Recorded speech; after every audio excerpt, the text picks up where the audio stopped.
Marana community is outraged after finding out about plans for a large apartment and single-family home complex to be built right in their backyard. And they say there's been little communication from the town of Marana. 13 News reporter Sean Mahoney joins us live outside that neighborhood off Linda Vista Boulevard with more on these residents' concerns. Hey, Sean.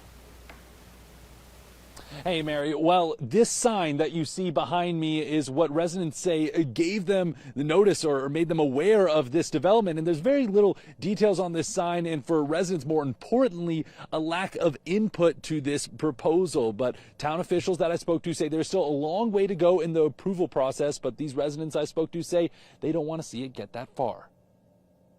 When I found out about it, I couldn't believe it. I thought, my God, they didn't say anything. This is the first that we have heard about this. What's going on?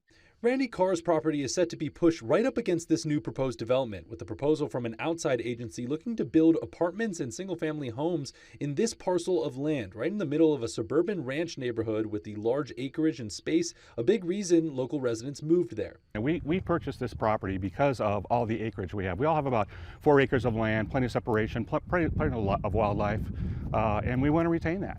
And longtime residents like Cohen say the only indication of these plans is a sign at the end of their neighborhood. It's not something that we would be able to stop or study unless we stopped and looked at it. And even then, the sign, it doesn't give a whole lot of information. And I've lived there for 21 years. Something, an email, send me a letter would have been great, but I got nothing. However, town officials say that the process has only begun. Development Service Director for the town, Jason Engel, says the proposed developer has submitted a formal request to annex the property, but there is still up to 6 months for the request to be reviewed and approved. And after that, a separate rezoning request would need to be reviewed again by the council. But the concerns with the development aren't just about the timeliness of those requests, but rather who owns some of the land. As the town confirmed, a family member of town mayor John Post owns part of the property. It certainly gives the impression of some impropriety, some favoritism. It just doesn't look right. The optics on it are bad. This does not pass the headline test, simply put.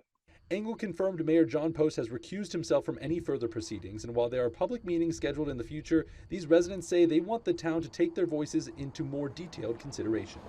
I would love to see this annexation canceled, and there is plenty of other land that will not impact any homeowners. Now, there is a public hearing scheduled with the developers on May 8th. We'll keep you updated as we learn more. Reporting live in Marana, Sean Mahoney, 13 News.